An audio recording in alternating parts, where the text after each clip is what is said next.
please keep yourselves on mute until the Q&A session begins. And you can enter your questions in the chat box, and we'll make sure that we get to that at the end. And by the Q&A session time, you can use the raise hand function on the Zoom, so we can make sure and pick you to make sure that everyone has a chance to chat or ask their question and talk, because we do have a lot of folks in attendance, so we want to make sure that we aren't trying to talk over each other.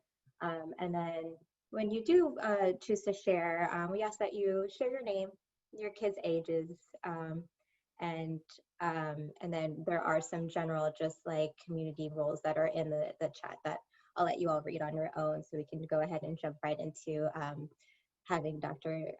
Jernigan-Noesi talk.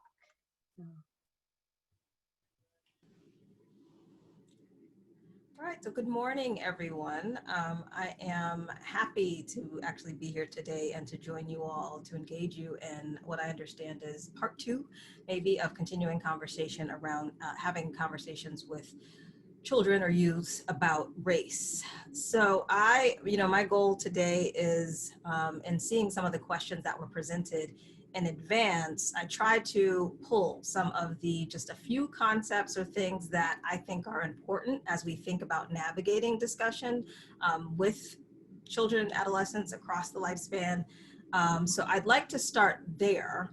It may answer some of your questions. You may have other questions that will come based on what it is that I'm discussing prior to our Q&A, but it is my goal actually to engage, if at all possible, so to leave more time for you all to be able to ask whatever questions and for me to provide at least my experience and perspective as we move forward.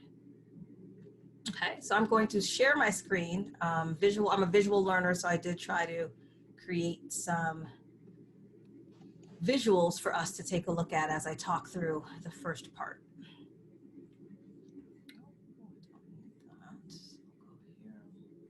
All right.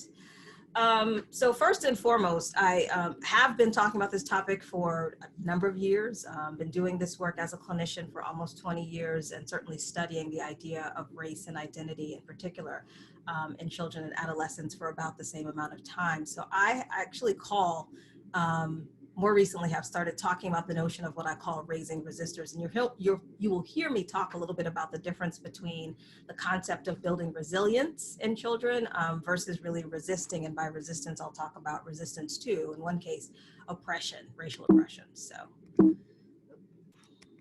right. As I think about, or as we think about, what's appropriate, or the questions with regard to, developmentally, when should we begin, or when should we think about having conversations with children about race and racism?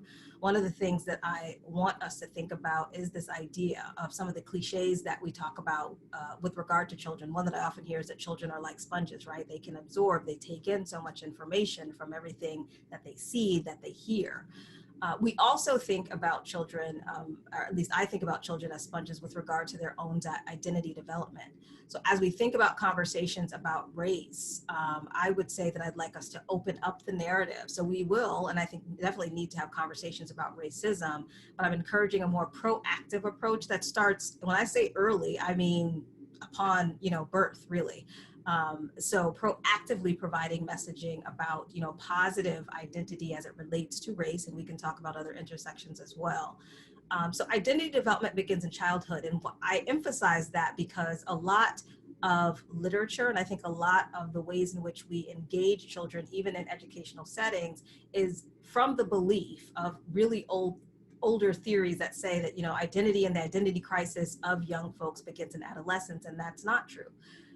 Who children are really a reflection in many ways of the messages that they hear from the moment that they're born, right? The reinforcement that they may receive from you all with regard to what you're telling them about themselves. And so they are absorbing, right? We think about, for example, building self-concept or self-esteem in children. The idea is that our words are really important in terms of, right, what children can internalize about themselves. And that's along a continuum. I think more often we have the attention towards when children receive negative messages, right? They have a poor sense of self-esteem. But it's also the case that ideally in a caretaking situation that you are affirming children. What often gets ignored, and I'll actually show you some very recent research, is this idea of proactively and intentionally, for many caretakers, also including messages that allow for the internalization of positive identity. And those can be verbal messages, but we'll also talk about other ways in which that information becomes communicated. So when I have a 4-year-old son, I should say that.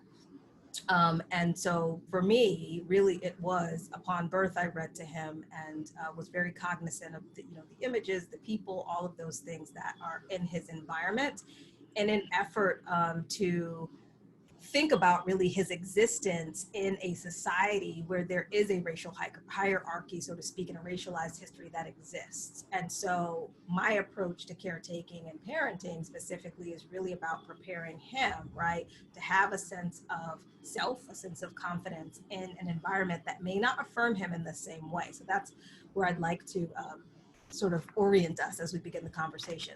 Actually received this from one of my friends. I would change this to, the invisible load of, caretaking when thinking. This is specifically about Black children. What I thought was powerful, saw some of the visuals related to COVID as we were transitioning, to physical distancing. But I think what's interesting about this particular graphic is really reflected in the questions that I received from you all. The idea of wanting to protect what's referred to as the innocence of childhood, but also thinking about the experiences of many young children of color in particular. So trying to be, proactive in teaching them about, their identity, their phenotype, educating them with regard to maybe aspects of their own personal racial and ethnic history that may not be reflected in any school curriculum, while also worrying about some of the things that we're talking about currently, so racism in particular, the idea of unequal opportunity, et cetera, and where the line, I think, lies for a lot of folks in terms of what's preparation versus what may be seen or experienced as a child is overly negative. So that's just a visual that I thought may resonate in some ways with folks, but also is incomplete in so many others. That is the back of my now 4-year-old when he was 2. And so as a person who's been really studying and thinking about these topics for a really long time, I had the experience of more recently actually moving to the Atlanta, Georgia area where I am currently and trying to find a preschool, so an early learning environment for my son after transitioning. And one day arrived to pick him up and was caught off guard by my own reaction because I walked into the classroom, and I would say the early learning center is not pretty. It is very both racially and ethnically diverse, really across the board, but with a lot of Black and brown children in particular within the entire school. And there was the practice, I think, twice a day of marching around the classroom and singing, America the Beautiful. And what struck me was that within about 2 to 3 weeks, my son, who had not really been introduced to some of the songs as they relate to, patriotism and things that get sung in educational settings, knew the song, had a routine. And I walking into the classroom, just remember that I don't, for some reason in the moment, I think I sort of gasped. And it took me a little while to kind of reflect on what that was about. For me, again, as a person studying racism, within 2 weeks, my child was waving the flag, loving the flag. And I remember the question I talked to my partner about that was, in the same way that he's being taught in this environment outside of our home to have an affinity for and love the United States of America, the question, that I asked was, well, he's going to love him back. So I share that as kind of a personal anecdote and reminder for somebody who is studying, talking to parents, engaging folks on the topic. I'm living the experience as well. Going back to the idea of, let me check my time, I'll keep a track of my time as well. Going back to the idea of resistance. Many of you have likely heard of, resilience used that, in your conversations. I do think that as a social scientist, the idea of resilience for me is really, the subtext is different. It's the idea that folks may be, presented with or exist in environments where there is, some adversity, and somehow, some way is usually the narrative, right? An individual can become resilient right, and are usually held up. And I see this often happen during graduation times, et cetera, to a lot of youth of color, where they're sort of held up as these exemplars who have survived some adversity. And it's always struck me because it really doesn't speak to the intentionality of the individual as well as the collective support, both behind that young person, but in general. So resistance for me is an intentional shift in language because it speaks to the intentionality that one really has to engage as an individual in response to systems, which are experienced, particularly when we think about race, as oppressive. So those are educational environments, those are work environments, et cetera. So for those of you that may go on and continue in looking at some of the, the literature or have interest in this idea of resistance, it comes out of really the liberation movement. But for me, it really promotes this idea of survival, but also thriving and kind of liberation from a place of starting with the self. It's internally motivated for me in that, again, young children internalize the messages around them, but use that energy, use that information in an effort to really go through their day-to-day activities, over the course of their growth and development. And ideally, if we are conceptualizing and promoting the idea of resilience, we're really looking at, as caretakers, what we can do to allow our children to define themselves as opposed to being affected by the many messages and stereotypes, right, that they're met with when they may leave our caretaking environments. And so, that active process for me also is about understanding that with the best laid intentions, children are getting information both overtly and covertly about race. That's important to be aware of, but also to think about with regard to countering it. I mentioned the idea of social identity theory, which really speaks to this idea of what's the self-concept that you want your child to have around their own racial identity. And so self-concept is more of a complex topic, but the idea is it's associated with the many different ways that we identify with regard to our social identity. So that is, race, that it is also, ethnicity, that could be sexual orientation, religious affiliation, etc. So the ways in which we may identify with particular groups. One that we'll hone in on today, and again, I'm just taking a few concepts and we'll leave time for Q&A, is the idea of racial socialization. What are the messages that parents in particular, I would say caretakers, teach children about race? And it's important because as we look across history, the idea of racial socialization, so these overt messages, the overt conversations that caretakers were having with children of color about race have really shifted. So if I think about my parents' generation or my grandparents' generation, relative to history within the United States, those conversations were necessary. My parents, have memories of sort of living through, in some ways, thinking about their own, and my grandparents, Jim Crow through the civil rights movement. So their messaging from their parents was very explicit and specific because of the very real, arguably, they're very real threats today, but very real threats to physical safety. So the process that you all are talking about, in other words, engaging your children in conversations about race, are racial socialization conversations, whether they are parents, Black, Indigenous, or people of color parents, or white parents. The research does show us, though, that parents of color tend to have more conversations, although more recently, fewer than need to happen, but more conversations than white identified parents, which is important for us to take into consideration.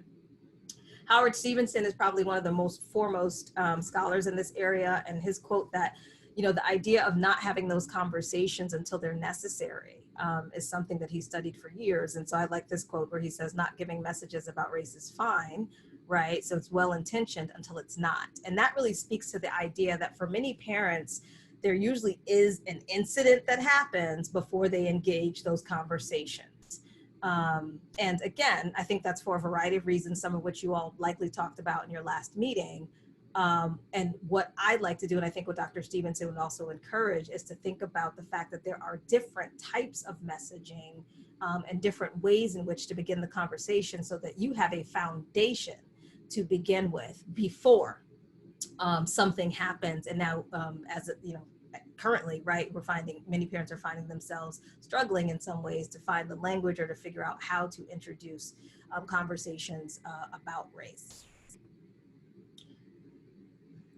The different types of racial socialization messages, and this goes back to Howard Stevenson's research, and I'll talk about, you know, what they're related to. Again, they're messages that are important with regard to emphasizing racial pride, which is a good thing. I want my son to feel good about himself as a Black identified Afro, you know, Latinx boy.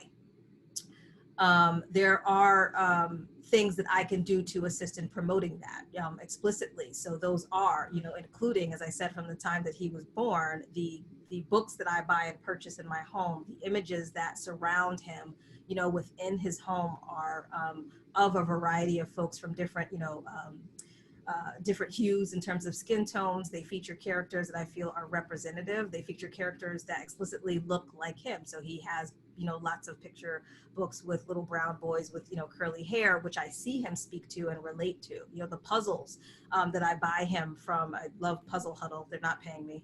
But, you know, he has puzzles that he puts together that have images of young brown children and other, you know, children from other backgrounds.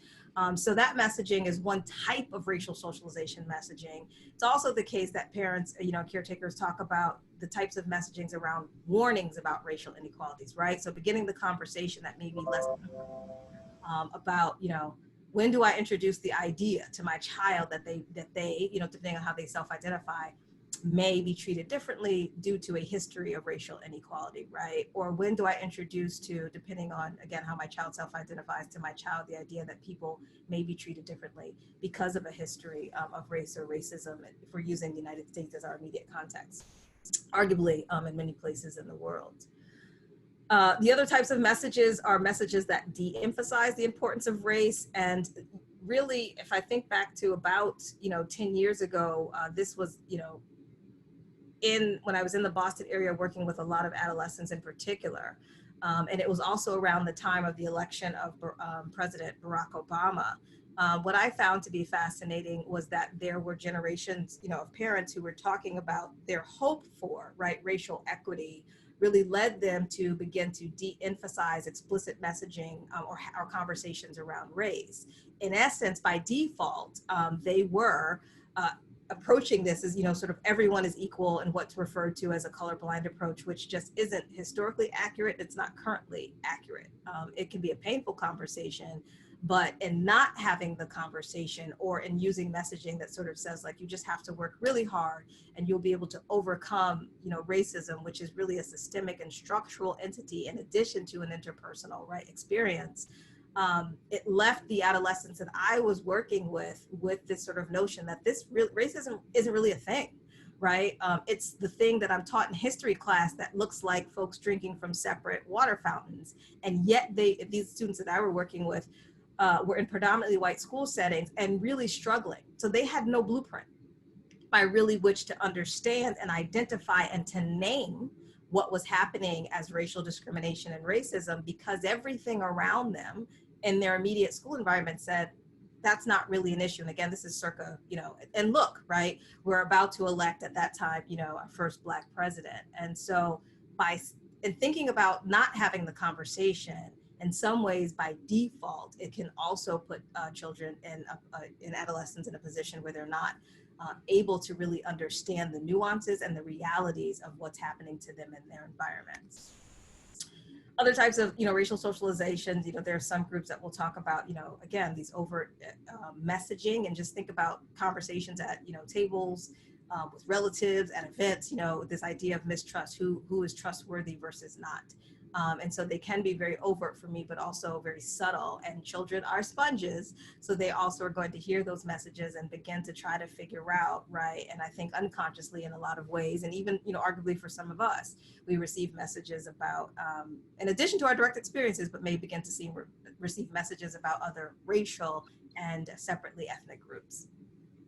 So silence overall really also sends a message for the kids that I work with who say, you know, no one had this conversation with me. And so for those of you, depending on how old your children are, again, having the conversation with adolescents and then engaging them in a program that I developed, you know, they were like, I needed to have this conversation. I wish someone would have brought this up because it would have helped me understand what I'm experiencing, but beyond understand it, give me some messages to strategize with how to navigate and deal with the experiences that I'm having, as opposed to my believing or internalizing, that race or racism, at least circa, again, early 2000s, 2008 or so, what folks were saying, that you were in this post-racial era, for example.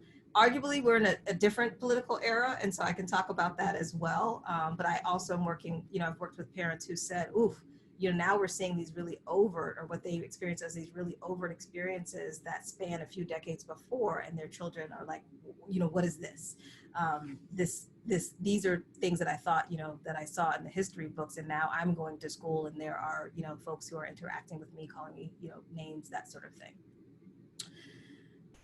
To sort of talk about the question, so one of the questions of how early is too early, as a racial disparities researcher, and when I talk about the environments and the idea of children absorbing their environments, there's research from 2019 that talk about the differences with regard to how children of color are treated starts, in this case, it was in a NICU unit, right? So whether or not we proactively have the conversation or not, the experience of the individual with regard to how others may treat them has been pretty well documented. I thought that was a pretty powerful study. And there are others, right, in other areas of the country with regard to just thinking about how racial inequities play out, but what that says about racism as not just this interpersonal experience, but a systemic experience that likely affects children across their lifespan very early on.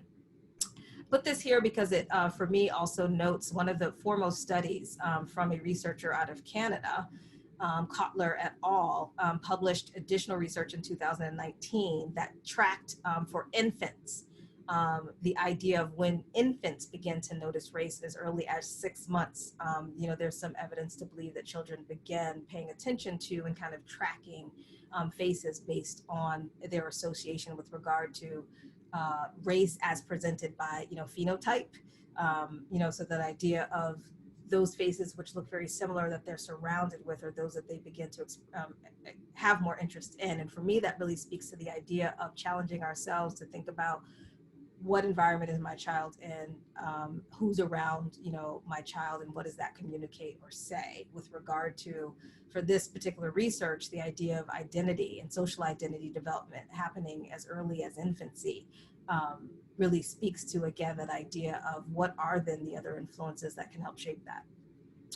Lastly, and then I'll sort of pause to see if there are immediate questions as we kind of transition. Sesame Street, which is one of my favorite programs as a child and for my son as well, at the Sesame Street Workshop, as well as the University of Chicago, actually, like myself, really championed the idea and encouraged parents to begin talking about identity early on, as opposed to, again, our tendency in educational systems is really to think about and explicitly talk about identity for kids in high school. So middle school, high school, adolescence. So they surveyed parents across the country around a variety of issues. I just pulled out, this is a publicly available online study, but a couple of key things for me that stood out with regard to caretakers, parents really thinking about how, they believe their child's social identity really factors into their ability, right, in the future to succeed in the country. So parents and caretakers, at least in this survey, are saying, race and ethnicity are different for me. A lot of the research combines them. Race and ethnicity is important. That class social class is another thing that's, key. But despite that, parents are not having those conversations.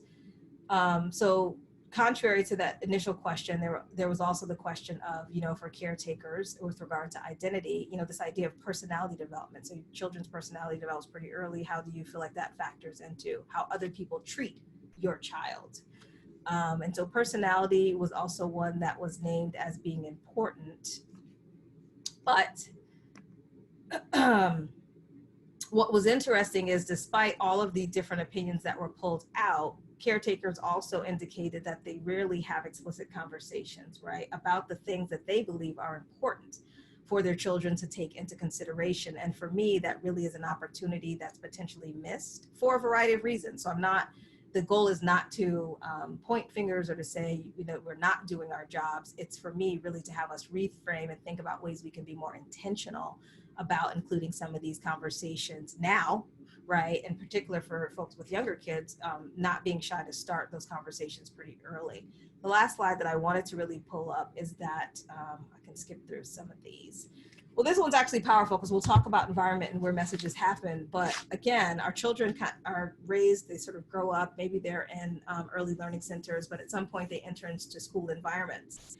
And they're there for a while, and they're there for many hours, right, during the academic year.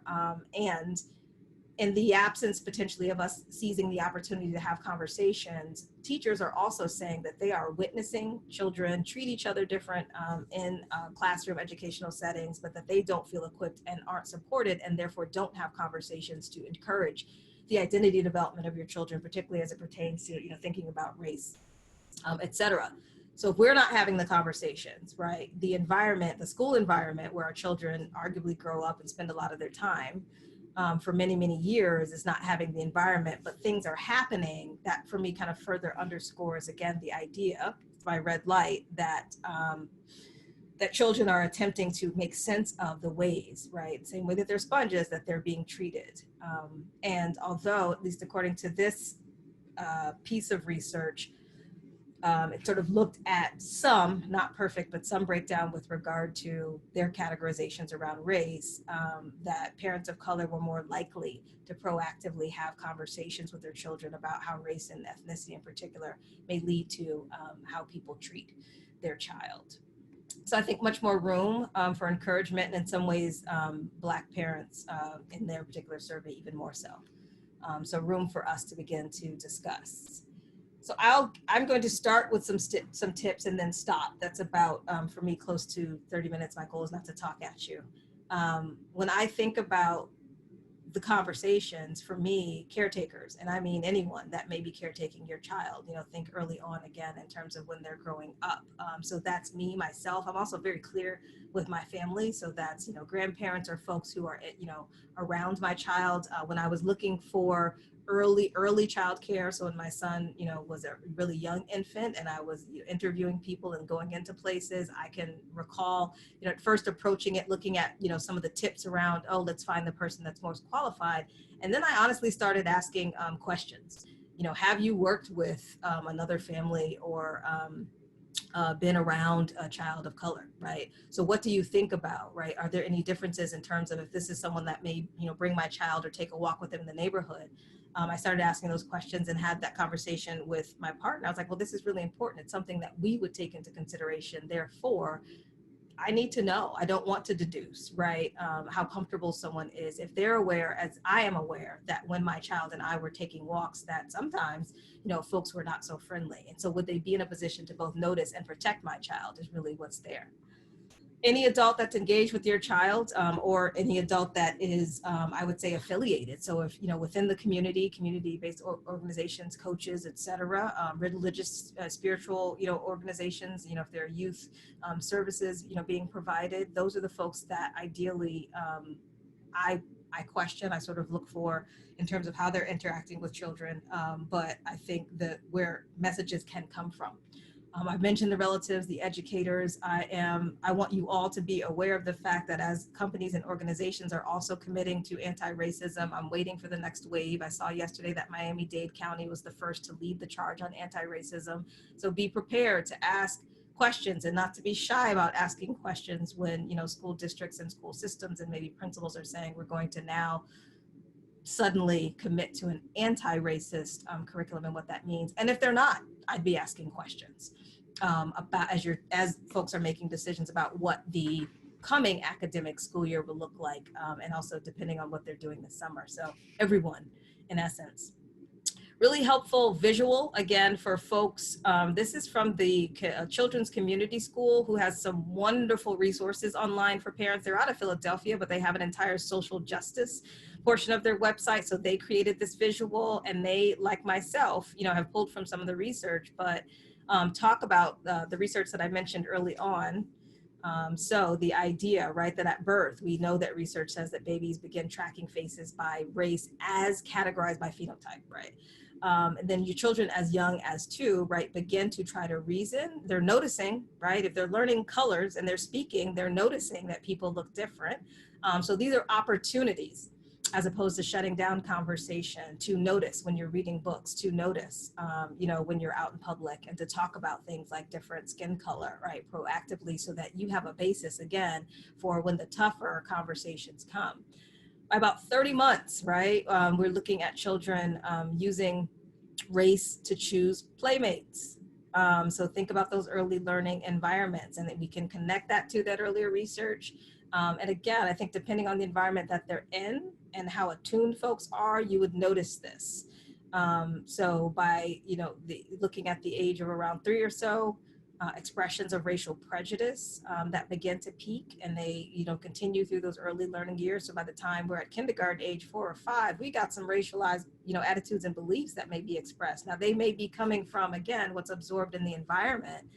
But if we're waiting until later, you know, along a child's lifespan to have those conversations, then there are some missed opportunities to maybe assist children in either countering some of those messages, to assist you in looking at the environments that your children are in to, you know, address some of those.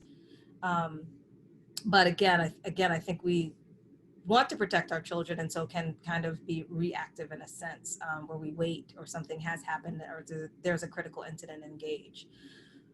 Plenty of research that shows by, again, 5 years of age, Black and brown children, and at least this was a controlled research setting, begin to express some of their preferences about skin color. So they begin to internalize, right, some of the history with regard to skin tone. So if you've seen any of the videos that show young, you know, duplications of the earlier studies that look at preferences, for example, for children of color, of white dolls, et cetera, these are children around that age. And so some of the research really stems from that. So attitudes, beliefs, et cetera, are beginning to form. Recent studies again. So there are some resources for folks in addition to the conversations you all will continue to have, and any questions you have for me. NPR is a wonderful resource. I mentioned the, you know, Googling and just sort of finding some of the more active social justice websites. So there are books, in addition to just books that include representation, there are books that, you know, can explicitly, for younger children in particular, kind of guide you through what are the things that I could be doing. And I will also talk about that. Early, as I said, for me, as soon as Carter was born, and for me, the messaging began with, you know, what he was able to visually see, what I described, what we talked about, right? The messages I gave him about, you know, his skin, his hair, et cetera, and seeing that reflected in the environment consistently. So not just when, you know, something happens is what I would say, or when it seems like it might be, you know, important or appropriate, but really looking for opportunities on any given day. To ensure that there, you know, is some aspect that can promote the different types of racial socialization messages, including those around racial pride, et cetera, and you know, through and across the lifespan. Knowledge. So for younger children, concrete messaging is really important. Information, making sure that you leave time for them to have questions. Pride, and, you know, again, for me, that's about counteracting the negative stereotypes that are pervasive and that children and adults, right, are flooded with, quite frankly. But the other piece that's missing is preparation. And I'll add that there's some interesting research that looks at kind of the middle school into early adolescence, and also began to break down the idea of racial socialization messaging by gender. And so there's some interesting, so we talk about, you know, the idea of parents of color giving their children the talk, and Black parents as well, you know, the talk. Someone actually did a study that looked at the notion that girls of color in particular often found that while they may have messages around pride and in some cases knowledge, they didn't have, at least in these particular studies, there weren't necessarily explicit message or messaging around strategies and preparation, which I think is interesting, in the same way that some of the male identified participants in the study felt like they had been prepared. So whether that's, you know, what happens when you get, you know, pulled over by the police, et cetera, there was some interesting disparities, or at least differences, in how folks then begin to think about what the messages are. So I want us to think about that as well. Are there messages that you're more likely to have, or that you've had, depending on the gender identification of your, you know, your child, you know, along the gender continuum, or not?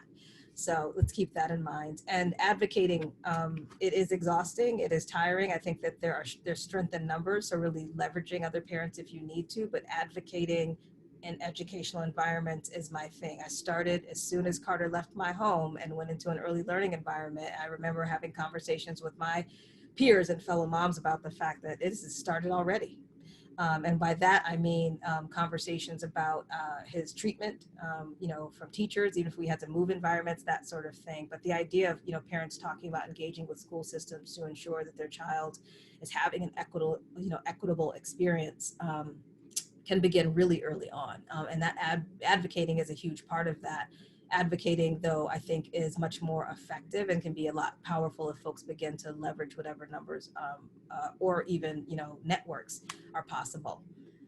It also models, I think the big thing about conversations around race in general, because there are so many adults that are not comfortable having, dialogue about race. And when I talk to adults and sort of ask them, what's your racial socialization history, for example, there weren't too many folks that had explicit conversations about race, right? So in some ways we leave our children ill-equipped in the future, and we ourselves may feel ill-equipped because we did not have as many opportunities to build language, to build knowledge, and to have an understanding. So that's, for me, another reason to think about the conversations. Think about all of the places, again, where your child is existing. And there should be something, again, along the underneath the umbrella of thinking about what are the messages, I think is another way to reframe that, around race that are important. So not just home, not just school, with extended family, but also the other activities that in communities that they may be engaged in and with. I saw a question about, children who have friends of all different backgrounds. Absolutely. As a parent of a Black boy, I want to be certain, I am very much so aware, and he has, friends of all backgrounds, as do we. I would say the folks that are most close in terms of his village and community are white parents and white families who understand the importance and themselves are, learning conversations, learning about conversations and engaging their own children in conversations about race. Again, I think for some people it can be a trigger, and the idea being that, if I have these conversations, they're going to be negative. They don't have to be negative, but they are important. If my child is going to another household, right, I want to feel comfortable and knowledgeable about what that environment might be like, what he might hear, what commentary may be made. And so, although parents may be hesitant, let's have a conversation and talk through how you might have some of those discussions with white identified parents. I wrote this in 2018, and in 2019, it was published before now. This is work that spans for me well over 15 years because I've been working with youth of color in school environments of all ages for years, and not just working with them as a clinician and as a psychologist and listening to their stories, but also as a researcher to understand their experiences. And I want us to really think about preparing our children in ways for them to, exist, and not just to survive racism, but really to understand, how to thrive, so that they can identify if they have, certain experiences with racism, and that they're not so overwhelming to our children that they are compromised psychologically or otherwise. What I would often see is some of the behavioral issues that other folks named in school systems were as a result of the experiences kids of color were having in school systems. In some cases, there were more significant mental health, issues or concerns. So really paying attention to those, and I'm happy to answer, questions about that across the lifespan for me is really important. I started collecting. I should sort of give a warning before this, but I started collecting some of the more recent stories prior to, again, our national conversation now about just experiences of kids in schools, assignments. I saw one as recent as, the pandemic, where there was a slavery assignment that made it home in a home packet. So the experiences that children are having, whatever ideals we have about race and racism, right? What we're working towards, we have not yet achieved as a nation. And I think we have to be very clear and accept that. And as such, these stories that I've been seeing are certainly far too frequent. So I'll be very curious again to look at school districts and school systems, but just recognize that kids of color across the nation have stories like these. I've been hearing them for years, and I'm at least hopeful that people will begin to believe, or at the very least listen to kids when they're talking about their interactions with peers and with teachers, et cetera, cross-racially or otherwise. At the end of the day, and I'll stop here, positive, proactive messaging around identity development, and in particular racial identity development for kids of color, is for decades been shown to lead to what I call better outcomes. And we're talking about whether that's behavioral, academic outcomes, and these are kids of all backgrounds, of all gender identities across the nation. In some cases, if we're looking psychologically, less likely to engage in things like substance use early on, because again, it's about really giving them a sense of themselves as whole beings. They feel better prepared, and certainly it's protective, in the sense of, what armor are we giving our children, so to speak, in an effort to assure that their sense of self and who they are is protected from the many interactions that they may have in their own lives, even as adults, as they grow into adults. I'll stop there. And I have the list of questions here. I'm also curious, as I stop sharing my screen, to see if there are some immediate questions from folks that begin to pop up. And I can come back to this as well as I'm transitioning, but I don't want us to shut down our conversations. I don't want us to wait for kids to bring up the conversation. They may not, especially if we haven't, because they may not think it's okay to talk about, and they may receive messages in certain environments that it's not a thing. The idea of if a child asks you a question that you can't answer, honest, kids can sniff out transparency. If you don't have an answer to a particular question, or you feel caught off guard, I think that my biggest thing is, for any question that a child may ask, is taking a moment and saying, you know what, let me think about that. I don't know that that's an easy question to answer, but let's see what we can figure out, right? Let's see what we can even learn together, is what I would say. And for younger children, the idea of facts and focusing the information, but also providing stories that highlight successes, especially as we move into the topic of racism, and allies, right? And advocacy are equally as important as preparing them for some of the negative things that may happen. Stop. Right. Sharing there. Okay. I see one question that with regard to thinking about parents of immigrant children, what can parents of immigrant children do to prevent early discrimination? And I'm not sure if yes, so that's the last question that I see. One of the questions I would have is specifically, what types of discrimination are you thinking of? But I think that the best thing that I don't know that we can prevent necessarily, right, the instances that may happen or things that may occur, again, particularly when children grow, become independent, and are interacting with other folks, right, which is how we tend to think about potentially discriminatory experiences. As caretakers, I think that we can be proactive and thinking about what are the environments that we want our children to be in, and I recognize that we don't always have choice, especially as we think about school systems, et cetera. And so there may be some limitations, but to the degree that we're able, I do think there are some important things to think about. But if you can elaborate a little bit on what are some of the considerations or things you're thinking about, right, as a caretaker of a child, of an immigrant child, that would be really helpful for me to kind of look at some of the intersections and make sure I'm answering your question. Okay. Performance and knowledge, ability to understand. Performance. So knowledge for me is concrete, if I'm understanding the question correctly.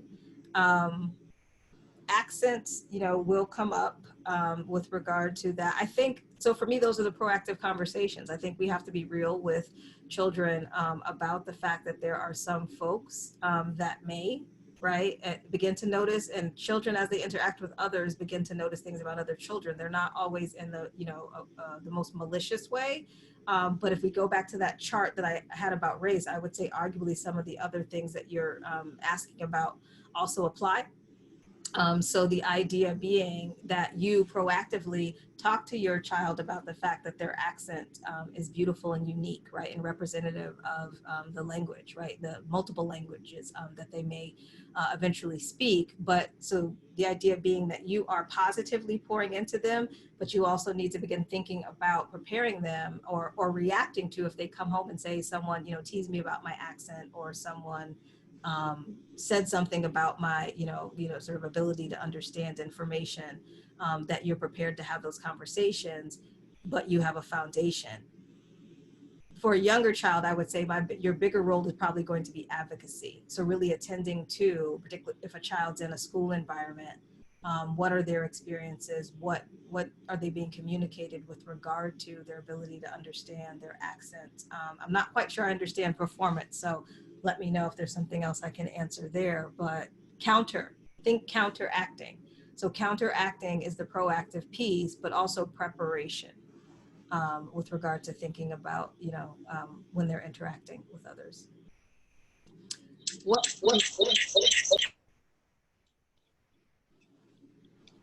Can everyone hear me? Yes.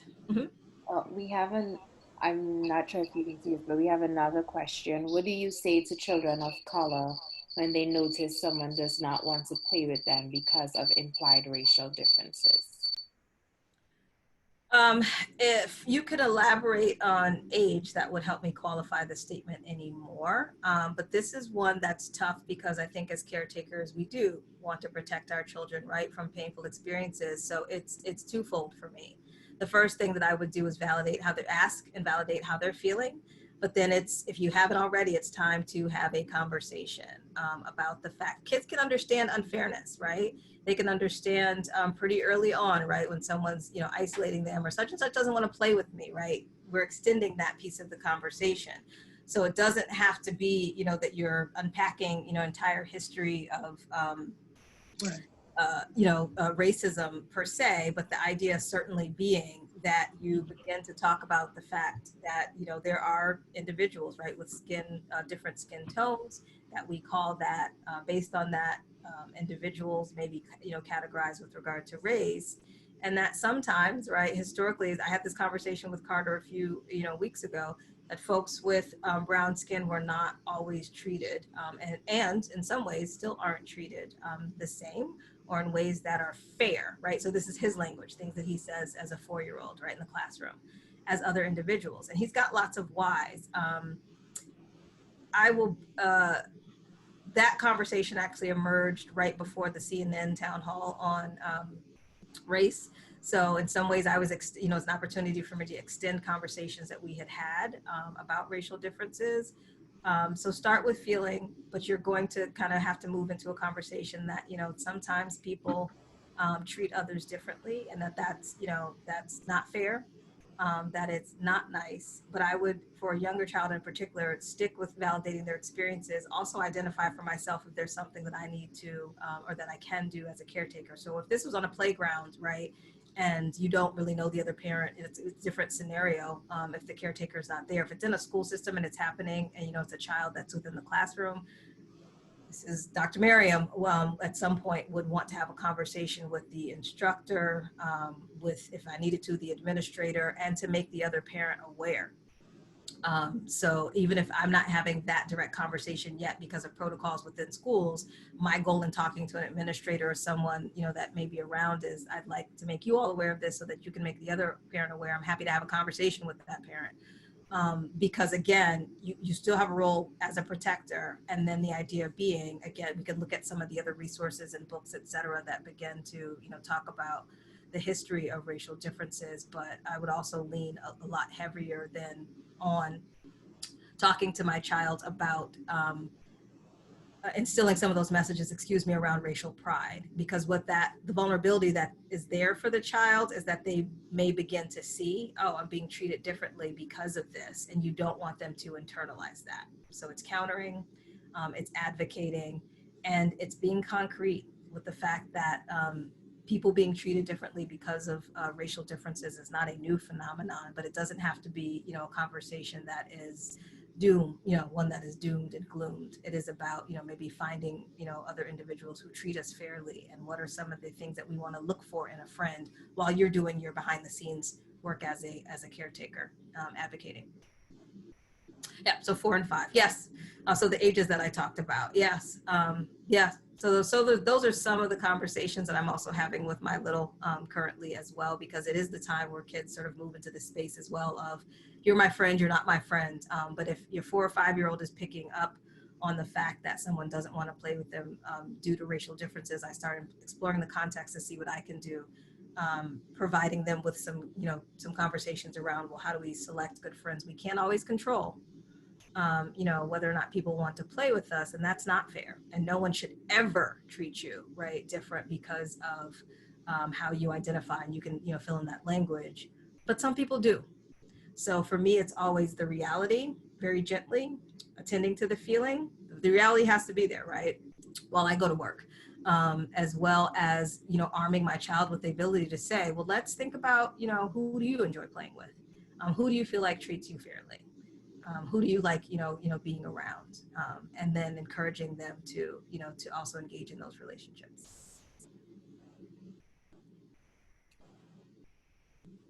I see a hand raise, Charlito. Let me know if I pronounced that correctly or Yes. Okay. Hey, Dr. Miriam, I was wondering, because I don't know particularly what age that this phenomenon happens, but like conversations around tokenism as a child grows up, I know this is typically seen in teens, and it's pretty much determined by the environment that you are currently living in. But kind of addressing the thoughts and feelings, or just opening up those conversations with your child. I don't have children yet, but I know that is something that I have dealt with just in my personal background, coming from farm country Pennsylvania, that it did affect me ever so slightly, but it did. How would one navigate those early on, just as you were saying, especially with people not wanting to play with your kids, because if they are recognizing that early on, how can they recognize the other effect that, they are sort of being pigeonholed as to being that singular, insert your ethnicity into this group? Yeah. So I would ask you, if you kind of reflect, how early on would you say that you noticed? So what you're referring to is, the tokenism piece. How early on, if you had to think back, would you say that you began to notice?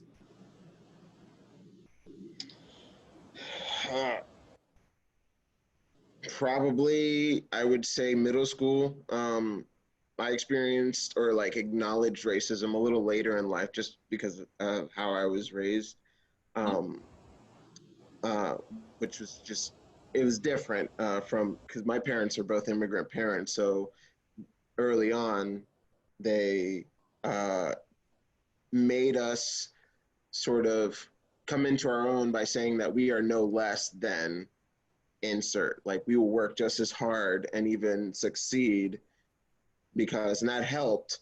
But I did realize that, like, just in the environment I was in around middle school time is when, because there weren't a lot of people who look like me. And then you get the quote unquote, you are, white for your, for being a Black guy. So like, then you start to notice, what does that mean? So that I asked the question just, to it's obviously retrospective, but the idea of, like, you probably had, as you said, sort of language and a different understanding began to form middle school, right? The experiences likely started before then. So to kind of make the point for other parents who are also listening, that the foundation for me is what might be important. So ideally, again, even in geographic environments where there may not be, right, as much racial ethnic diversity, that intentionality around stories and programming and communities, right, where children can engage, where they can also see themselves reflected, is what I would recommend as a professional, and otherwise. So if it's not something that's thought of, because I know that there, I've had these conversations with parents as well, as we think about, school systems, et cetera, and where you move and what that means. It's, complex, or just where you're living and growing up. But I would say what has to be intentional is understanding that, instilling a sense of confidence and sense of self with regard to racial identity development. And that's not racial categorization. Racial identity development is how we see ourselves and how we begin to identify with regard to, right, race in particular. We have to start those, those types of messages early on. And the way to do that more proactively would ideally have been to sort of surround and create the, the images, and to begin to have the conversation and to notice. So you may notice, right, that you are the, you're different than your friends, right? That your skin color, if you're a really young child, is different than your friends. Because when you get to the middle school conversation, you're better than equipped to go back to the foundation of the language, right, that your caretakers would have started early on. So remember we talked about, the fact that when you were younger that you look different. So now I can, more easily sort of say, well, unfortunately, right, if this is what you're coming to me with in middle school saying, I'm experiencing something, I don't get it, I don't understand it. Now I can, feel, if I feel more comfortable moving into the history piece, I would. And then depending on, what was shared or is being shared with me from, my child, again, it's hard work. I encourage you to build networks, but the advocacy, if I need to address other, parents, if I need to address, the school system, school district. I have had friends who live in other places, for example, who don't feel like their school districts, that they could address them because maybe they're one of few families of color, and so fine. Send my resume, right? There are folks, if you can build a network and identify folks, there are folks who can also assist in kind of advocating in some of the systemic stuff. But help kids have language, right? You having a foundation ideally could have led to a blueprint in middle school for you to be able to name what was happening versus kind of look around and experience it and feel it. You still may feel it, but having a name allows, I think, a caretaker and a child to build on that conversation. I think we might have time for just one more question. Thank you so much, Dr. Maryam, for your response. If there's anyone that has any more questions, I know I have one that was sent to me, but I want to give an opportunity.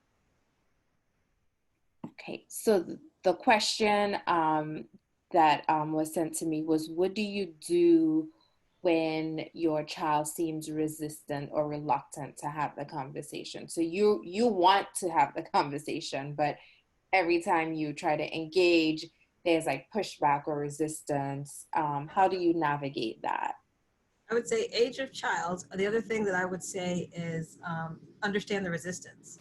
Don't try to force the conversation before you understand why, right, your child may be resistant to the conversation. So you have to think about how you're approaching the conversation, at what point the child is maybe reacting or resisting, is one piece of it. But in some cases, anticipate it. Again, I think many of the messages that even currently, are confusing around race and racism. And so part of the resistance, what I also tell folks is the denial of racism is protective for people of color from a racial identity. This is going back into some of the theoretical orientation. It's protective because it is a painful experience to have to reconcile the fact that because of how someone else may ascribe identity to me, or even, ascribe, or how I self-identify, that I can be treated differently just on that sole basis. That's a painful thing for any individual to have to understand. And so in some cases, the denial, which may come across as, resistance, depending on the, the age of the individual or the conversation, can be about, self-protection. And so you want to approach gently. You want to understand, like I said, not push, but say, why I noticed that when I bring this up, you don't want to talk about it. Can you tell me? Let's talk about that a little bit. Tell me a little bit more. Is this an uncomfortable topic? And then I might go back, what do you think about race, right? So what is it? Who's talked to you about that? Just get more information and try to build into the conversation where it is that you're going. And again, depending on the age of what, the child is, you may have more language, ability there, or if there's, a younger child, I would start with picture books and story books, and there's so many more than there were 20 years ago.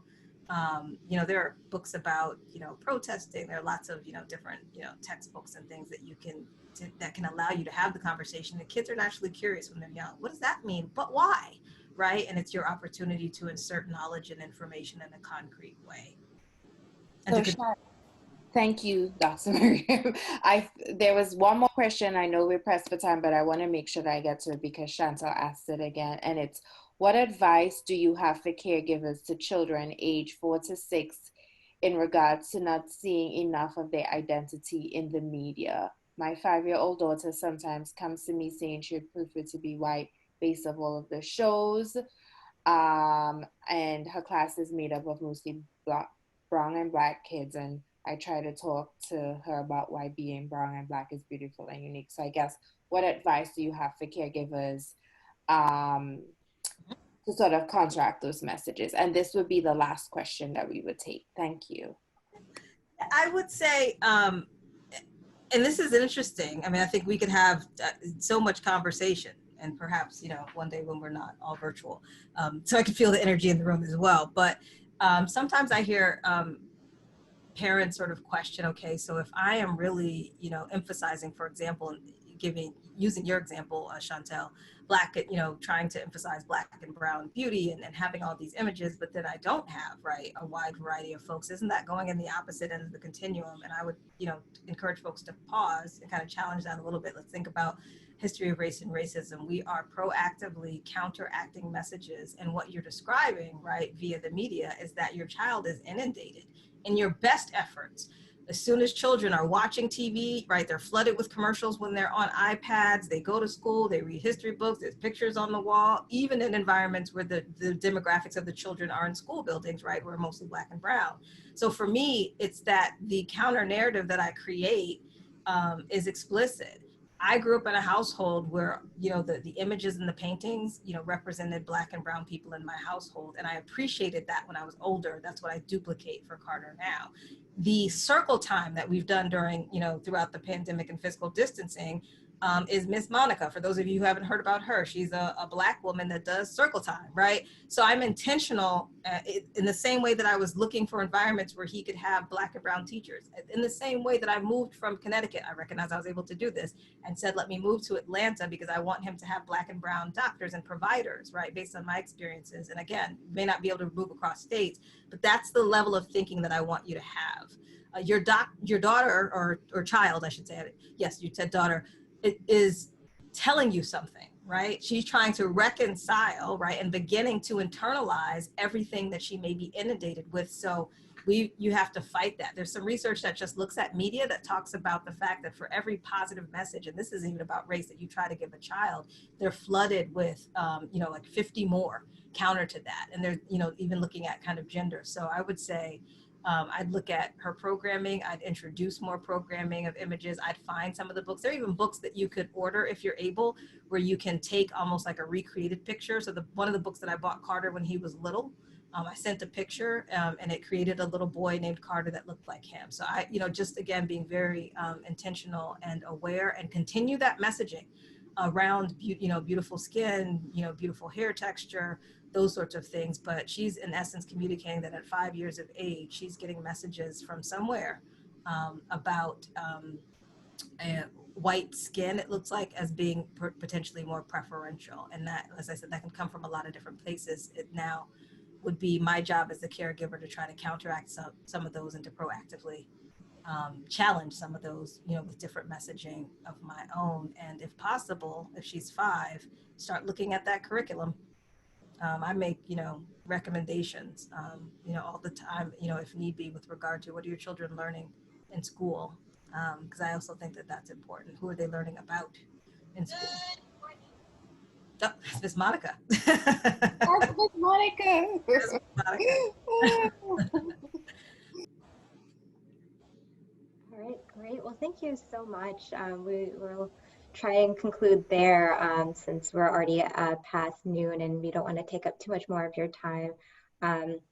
Dr. Jernigan-Noesi, we sincerely appreciate your time and your energy and your knowledge. This is extremely helpful in just helping parents of children of color, caregivers of children of color, just really navigating this difficult conversation, difficult and necessary, and heartbreaking. And I think just really getting our heads around like how to have these conversations is tough, and having this kind of support and folks like you, you know, helping us along the way, I think is really beneficial to have that sense of community and an affirmation of like, yes, we are all in this, we are all trying to figure out what to say, we're all trying to do our best by our children and making sure that they are prepared. And thank you so much.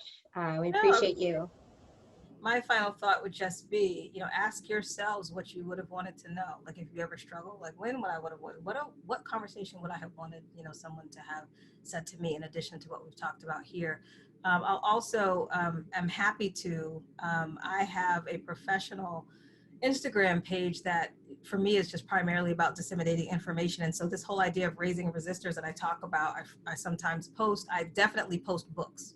So I definitely repost, you know, books and recommendations and resources for parents of all backgrounds around talking to kids about race. And we've been doing that more recently. So if there's a way to send out, I'll just say it's Mindfield, MINDFIELD _ Dr. J. Mostly sharing information for me. That's my only goal. And there's a lot, you know, and there's also some IGTV videos that I've done with other child psychologists in topics like this. So I sometimes will do other free events. So you're more than welcome. Great, thank you so much. We appreciate that. And I just sent Mindfield _ Dr. J into the chat for folks who didn't catch that. Thank you so much for everybody and taking your time to come and share your questions and listen as well. Be on the lookout for more sessions to come for parents and caregivers of children of color to really just see if we can work through some of these conversations and talk through them together. Thank you, and I hope you have a good weekend and a good afternoon off for Juneteenth, and take care of yourselves. Bye, everyone. Thank you for coming. Thank you, Dr. Maryam. I appreciate you. Bye.